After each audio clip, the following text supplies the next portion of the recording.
इस दुनिया में कुछ भी होता है उसके पीछे एक रीज़न होता है, चाहे कोई भी काम हो रहा हो, आप साँस लेते हो उसके पीछे भी एक रीज़न है, आप खाना खाते हो उसके पीछे भी एक रीज़न है।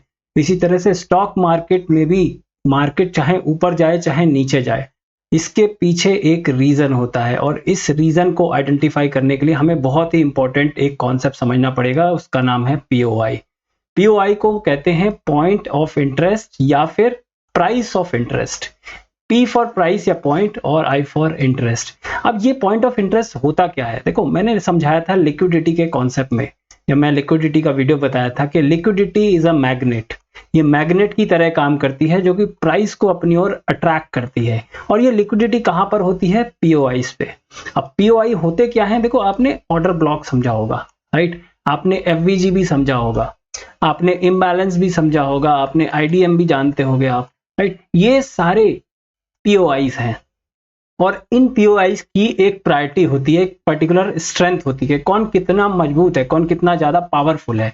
जितना ज्यादा पावरफुल वो प्राइस को उतनी तेजी से पुश करता है अपने आप से, जितना वीक है वो प्राइस को अपने पास रखता है, और जितना ज्यादा स्ट्रांग रहेगा प्राइस वहां से उतनी तेजी से नीचे या ऊपर जाएगा। अब इस स्ट्रेंथ को समझने के लिए हम एक एग्जाम्पल लेते हैं। मान लो एक लड़का है, राइट? इसका नाम दे देते हैं हम पी फॉर प्राइस, और यहाँ पर बहुत सारी लड़कियां हैं, रास्ते में ये जा रहा है, इसको बहुत सारी लड़कियां मिलती हैं, राइट? तो सबसे पहले ये जाता है तो जो भी पास में, सबसे पास में लड़की मिलती है उससे मिलता है, ये फ्रेंडशिप करना चाहता है। पर लड़की बहुत ज्यादा नखरे वाली है सारी। ये क्या करती है, जैसे इसके पास आता है, ये कहता है चल चल मेरे पास से दूर जा। ये फिर दूसरी लड़की के पास जाता है। यहाँ पर ये लड़की भी जितनी ज्यादा एटीट्यूड वाली होगी वो उतनी तेजी से मना करती है, फिर ये उधर जाता है, फिर ये तीसरी लड़की के पास जाता है फ्रेंडशिप करने के, मुझसे फ्रेंडशिप करोगी?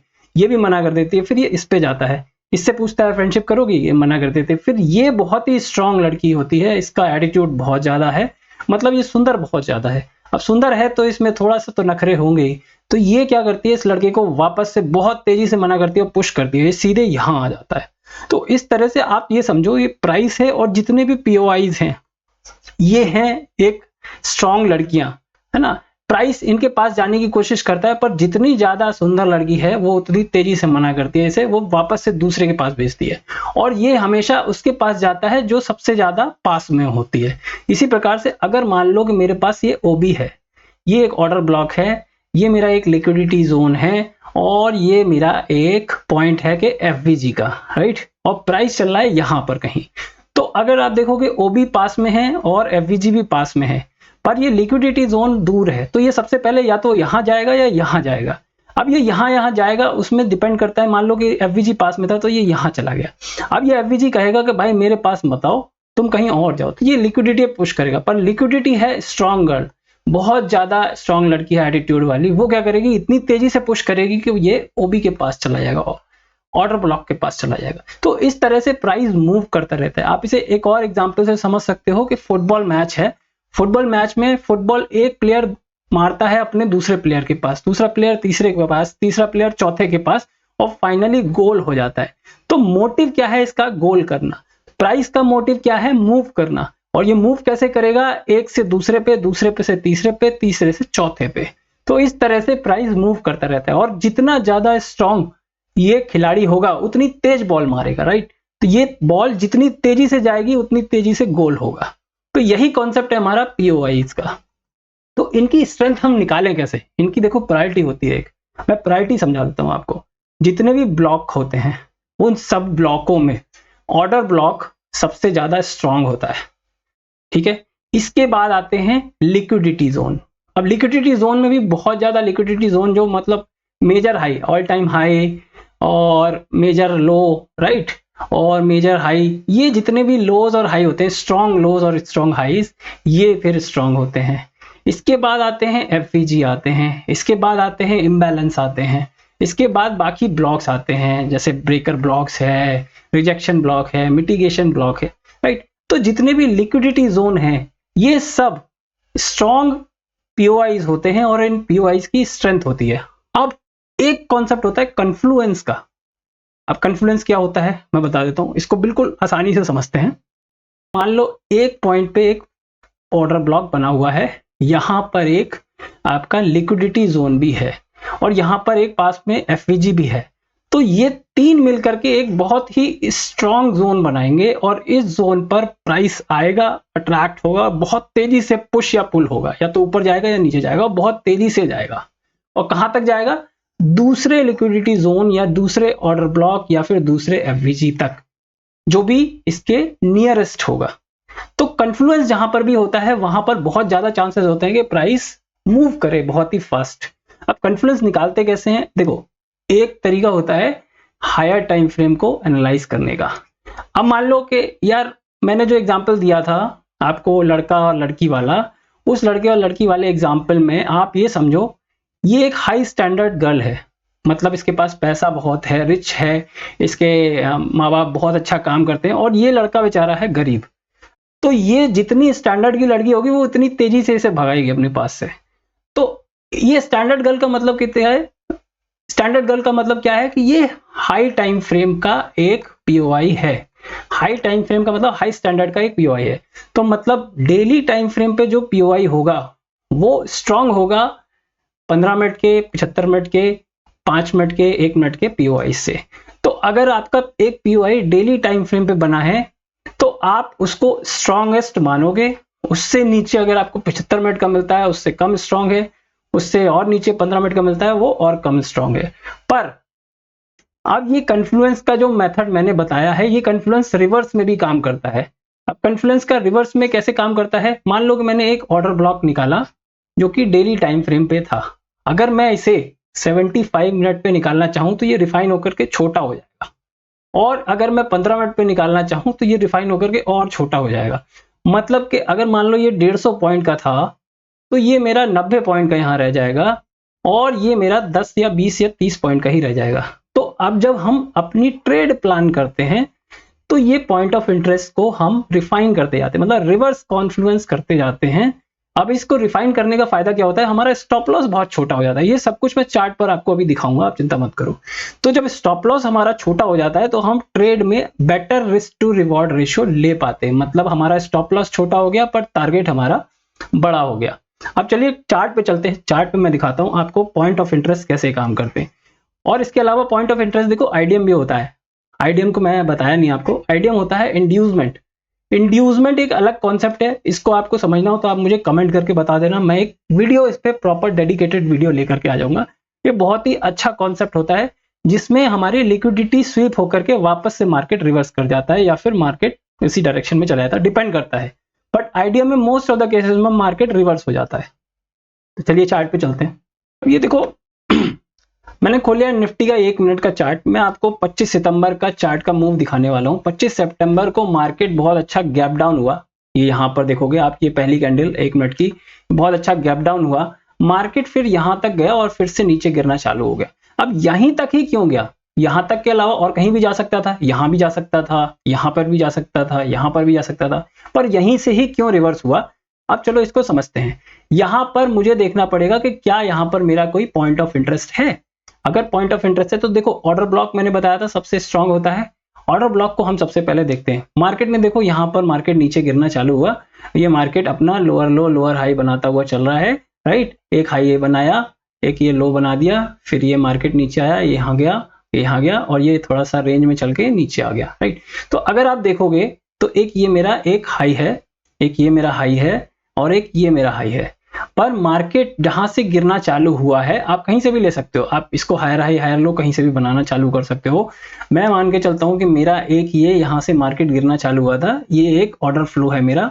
ऑर्डर फ्लो क्या होता है? मार्केट अगर नीचे चल रहा है तो जो ये वाली डायरेक्शन होती है, मार्केट नीचे जाके थोड़ा सा ऊपर आता है, नीचे जाके थोड़ा सा ऊपर आता है, ये मेरा एक ऑर्डर फ्लो होता है। तो इस ऑर्डर फ्लो पे मार्केट जहां से गिरना चालू होता है वहां पे जो सबसे लास्ट कैंडल होती है, जो लास्ट बियरिश कैंडल, जब अगर ऊपर जा रहा है तो ये बुलिश कैंडल और ऊपर से नीचे आ रहा है तो बियरिश कैंडल।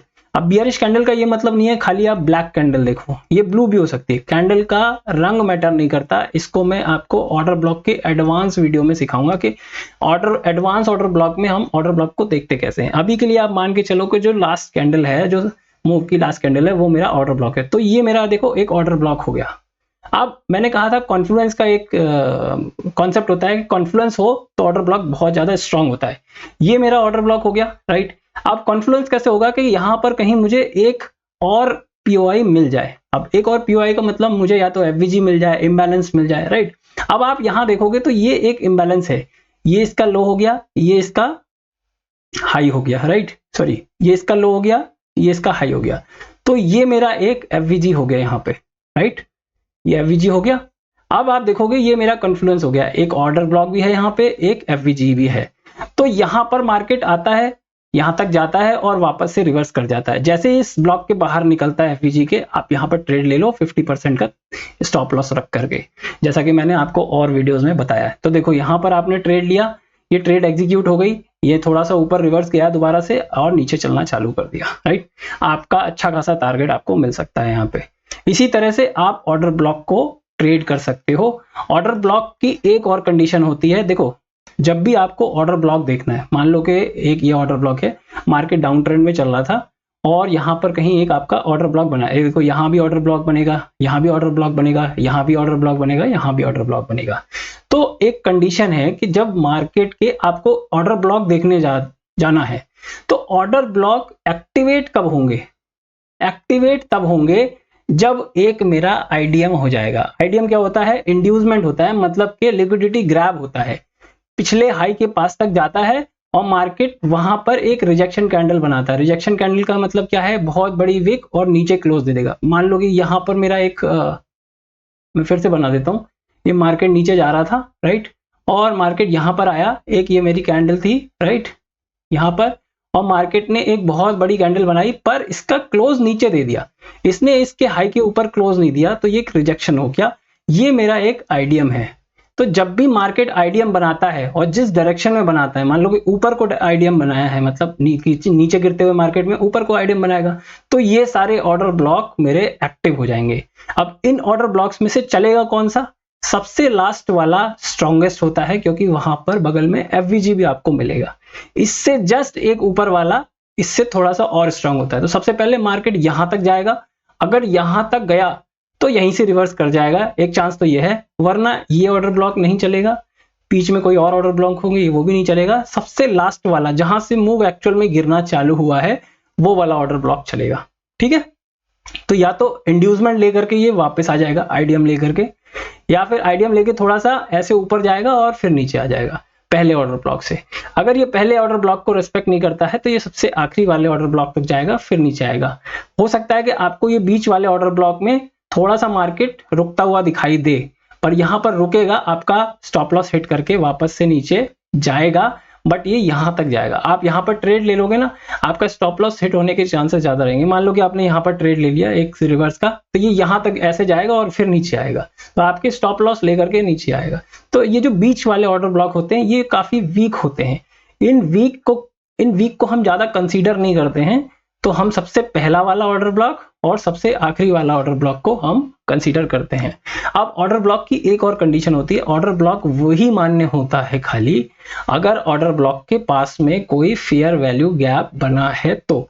ऐसा मैं क्यों कह रहा हूं? फेयर वैल्यू गैप बनने से क्या होता है, ये कॉन्फ्लुएंस यहां पर स्टैब्लिश हो जाता है। अब कॉन्फ्लुएंस होने से ये स्ट्रेंथ बढ़ जाती है इसकी, और ये स्ट्रेंथ बन जाती है तो फिर मतलब कि यहां पर प्राइस अगर आएगा तो जल्दी से रिवर्स करेगा या फिर जल्दी से ऊपर जाएगा। मोस्ट ऑफ द चांसेस होते हैं कि ये जो ऑर्डर ब्लॉक बना है एफवीजी के पास, यहां से मार्केट वापस से डायरेक्शन में रिवर्स हो जाएगा, ठीक है। अब एक ये रिवर्स कॉन्फ्लुएंस मैंने जो आपको बताया था वो क्या था कि अगर मैं डेली टाइम फ्रेम पे एक ऑर्डर ब्लॉक निकालूं, उसको मैं रिफाइन करूं 75 मिनट के चार्ट पे, तो वो छोटा हो जाएगा। उसको और रिफाइन करूं तो वो और छोटा हो जाएगा 5 मिनट के चार्ट पे या 15 मिनट के चार्ट पे। तो इस तरह से हम अपना स्टॉप लॉस कम कर लेते हैं। अब चलो इसका भी एक एग्जांपल मैं दिखा देता हूं, ठीक है। तो मैं डेली टाइम फ्रेम का चार्ट खोलता हूं सबसे पहले, और डेली टाइम फ्रेम पे हम देखेंगे अपना ऑर्डर ब्लॉक, राइट।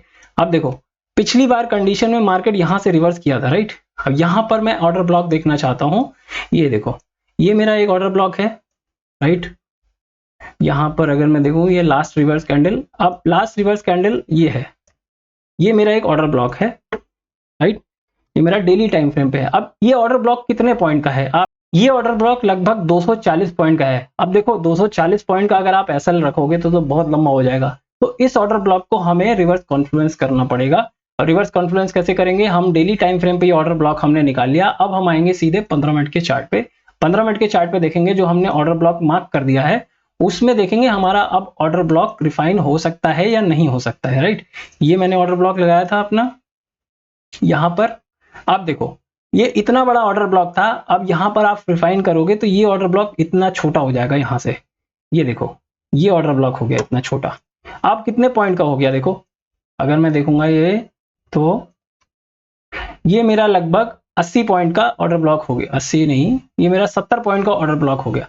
सोचो 250 से सीधे 70 पॉइंट का ऑर्डर ब्लॉक हो गया। अब इस ऑर्डर ब्लॉक को अगर मुझे और रिफाइन करना है तो मैं और छोटे टाइम फ्रेम पे चला जाऊंगा। मान लो मैं 5 मिनट के टाइम फ्रेम पे चला जाता हूं तो मेरा ऑर्डर ब्लॉक और रिफाइन में कर सकता हूं 5 मिनट के चार्ट पे।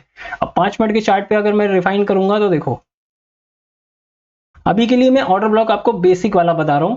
इसके बाद एक और ऑर्डर ब्लॉक होता है जो एडवांस ऑर्डर ब्लॉक होता है, उसमें आपको समझ में आएगा कि आखिरी कैंडल ही ऑर्डर ब्लॉक नहीं होती है, कोई और कैंडल भी ऑर्डर ब्लॉक हो सकती है। अगर मैं इस ऑर्डर ब्लॉक को देखूं इसके बाद डिस्प्लेसमेंट है तो ये अगर मैं ऑर्डर ब्लॉक यहां पर लगा दूं अपना, ये मैंने यहां पे ऑर्डर ब्लॉक लगा दिया। अब डिस्प्लेसमेंट में देखूंगा मतलब कि मेरे को फेयर वैल्यू गैप देखना पड़ेगा। तो फेयर वैल्यू गैप देखने के लिए मैं क्या करूंगा, ये कैंडल और इसे थर्ड कैंडल, ये मेरा फेयर वैल्यू गैप हो गया। तो मतलब कि ये एक वैलिड ऑर्डर ब्लॉक है ये वाला, और ये मेरा हो गया एफवीजी हो गया, ये एफवीजी हो गया और ये ऑर्डर ब्लॉक हो गया। अब ऑर्डर ब्लॉक वही वैलिड होता है जिसके पास में एफवीजी होता है, जरूरी नहीं एकदम से बराबर में हो सकता है थोड़ा सा ऊंचा हो जाए, हो सकता है इस तरह का ऑर्डर ब्लॉक हो भी ना, हो सकता है कि वॉल्यूम इम्बैलेंस हो या फिर एक कोई आपका लिक्विडिटी गैप हो या वॉइड हो। लिक्विडिटी गैप और वॉइड क्या होता है ये भी मैं बता देता हूँ। देखो ये होता है लिक्विडिटी वॉइड, जहां पर गैप अप गैप डाउन होता है वो लिक्विडिटी वॉइड होता है। और वॉल्यूम इम्बैलेंस क्या होता है, वॉल्यूम इम्बैलेंस वो होता है कि जहां पर कोई भी कैंडल की बॉडी नहीं होती है। अगर आप यहां पर देखोगे यहां पर कोई भी कैंडल की बॉडी नहीं है इतने बीच में, ये यहाँ पे कैंडल की कोई भी बॉडी नहीं है इतने बीच में, तो ये एक मेरा वॉल्यूम इम्बैलेंस हो गया क्योंकि बॉडी में ही वो वॉल्यूम होता है और ये जो विक्स होती हैं इसमें वॉल्यूम नहीं होता है। वॉल्यूम हम काउंट करते हैं बॉडी का, विक्स में नहीं होता है, इसलिए हम इसे वॉल्यूम इम्बैलेंस कहते हैं। तो इस तरह से दोस्तों आप ना रिफाइन कर सकते हो ऑर्डर ब्लॉक को, फेयर वैल्यू गैप को, इवन जो इम्बैलेंसेस हैं उनको भी रिफाइन कर सकते हो रिवर्स कॉन्फ्लुएंस से, जो कि हायर टाइम फ्रेम से चल के हम लोअर टाइम फ्रेम पे आते हैं। तो मेरा मोटिव यही था कि आप पॉइंट ऑफ इंटरेस्ट को समझो, जो प्राइस ऑफ इंटरेस्ट बोलते हैं जिसे पीओआई, इसको समझो और इसको इंप्लीमेंट करो। अब क्या है देखो मैंने बताया था सबसे पास वाले पीओआई पे जाएगा, तो जो भी मान लो कि एक ऑर्डर ब्लॉक ये है और एक ऑर्डर ब्लॉक मैंने यहाँ कहीं ले लिया, राइट। तो अब मार्केट अगर यहाँ पर चल रहा है तो सबसे पहले वो nearest order block, nearest point of interest पे जाएगा, मतलब कि या तो यहाँ जाएगा या यहाँ जाएगा, बट ये नियरेस्ट है तो सबसे पहले इधर आएगा, उसके बाद नीचे जाएगा, ठीक। तो इस तरह से आप किसी भी पॉइंट पे प्राइस का मूवमेंट देख सकते हो कि भाई सबसे पास में पीओआई कौन सा है, सबसे पहले उधर जाएगा, बाद में वो हो सकता है कि दूसरी ओर चला जाए। तो बस दोस्तों आज के लिए इतना ही। आशा करता हूँ आपको ये वीडियो समझ में आया होगा, पसंद आया होगा। आपको कोई भी कॉन्सेप्ट समझ में ना आया हो तो मुझे कमेंट करके बताना, मैं उस कॉन्सेप्ट पे और वीडियोस लेकर के आऊंगा।